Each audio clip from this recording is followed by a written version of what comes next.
हाँ hello sir, आज आप जो है गौरी हत्याकांड घटना स्थल पर आए, आपको क्या जानकारी मिली?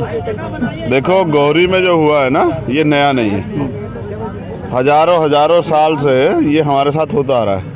जब भी कोई अपने हक अधिकारों की लड़ाई लड़ता है या अपने पैरों पे खड़ा होता है तो वो इस व्यवस्था में बैठे उच्च वर्णीय लोगों को चुप जाता है।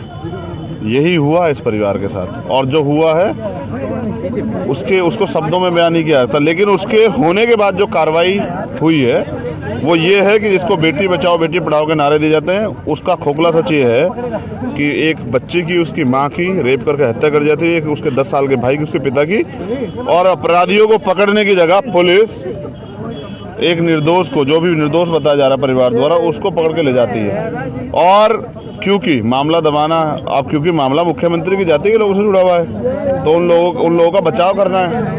इसलिए उनको बचाने के लिए, आरोपियों को बचाने के लिए एक निर्दोष को भेजा गया है। और मेरा प्रयास ये है कि जो दोषी है उसको सजा मिले, कोई निर्दोष जेल ना जाए और न्याय हो। और ये घटना आज की नहीं है, ये घटना, आओ माँ आ जाओ, ये घटना चली आ रही है लंबे समय से, 2017 से 2019 से। इससे पहले भी कई बार उन पे हमले हुए हैं, हत्या तक के प्रयास हुए हैं और कोई कार्रवाई नहीं हुई है। और जब कार्रवाई नहीं हुई तो अपराधियों के हौसले बढ़ गए हैं। जिन लोगों ने पहले इनके गेट तोड़ के मारा पीटा था, अब उनके हौसले इतने बढ़े कि अब उन्होंने हत्या भी कर दी। कोई बात नहीं हो रही है, हम सब जान गए हैं। 17 तारीख के बाद लौटेंगे। अगर सीबीआई जांच नहीं होगी, दोषियों पे कार्रवाई नहीं होगी, पीड़ित परिवार को न्याय नहीं मिलेगा, उनकी रक्षा सुरक्षा नहीं होगी, उनके हक अधिकार पे जो डाका पड़ रहा है उनकी ज़मीनों पे, उसकी सुरक्षा नहीं होगी, तो 17 तारीख के बाद मैं खुद आकर डीएम ऑफिस के बाहर धरने बैठूंगा। और तब तक धरने से नहीं उठूंगा जब तक हमारी मांगे पूरी नहीं। 25 तारीख से ये मैटर खुलासा नज़र में आया सबके, लेकिन आप तो अब तक कहाँ थे? आज जो है 13 तारीख में आए, आज 18 दिन का गए। मैं अकेला आदमी हूँ।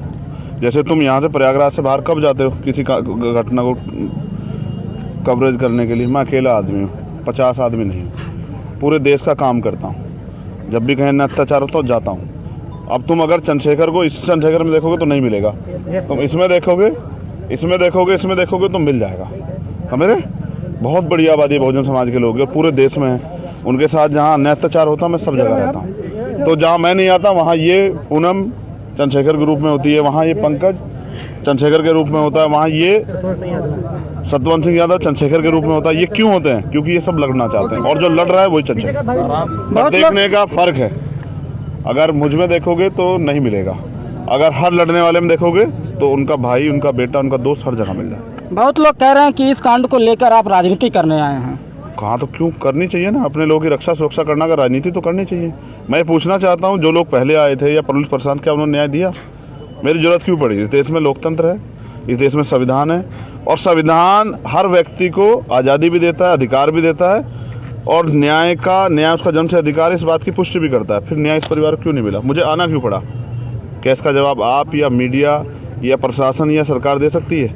मुझे इसलिए आना पड़ा क्योंकि यहाँ न्याय नहीं हो रहा है। अगर यहाँ न्याय होता तो मेरी क्या ज़रूरत होती? तो इसलिए क्योंकि अन्याय हम लोग होने नहीं देंगे। और मैं ये बताने के लिए भी हूँ, किसी को एक घमंड हो, यहाँ से लेके और वहाँ तक, बाबा जी के 5 कैलाश मार्ग तक, उनको लगता हो कि सरकार उनकी है तो वो कुछ भी करेंगे और कार्रवाई नहीं होगी, तो ये उनकी गलतफहमी है। हाथरस में भी तो यही हुआ था ना, हाथरस में भी खुलासे हुए थे, फिर सीबीआई इंक्वायरी हुई, तो जिन लोगों को पुलिस बचा रही थी, जहाँ एडीजी लॉ एंड ऑर्डर ने बयान दिया कि रेप नहीं हुआ, फिर क्या हुआ? सीबीआई रिपोर्ट में क्या हुआ? तो हमें सीबीआई की जरूरत क्यों पड़ रही है? क्योंकि लोकल पुलिस और सरकार मिलके हमारी हत्याओं को सुसाइड साबित करने में लगी हुई है। हमें न्याय चाहिए और न्याय हम लेकर रहेंगे। और अगर इसको राजनीति कहा जाता तो कहिए राजनीति, और होनी चाहिए राजनीति। जब तक इस परिवार को न्याय नहीं मिलेगा मैं चैन से नहीं बैठूँगा।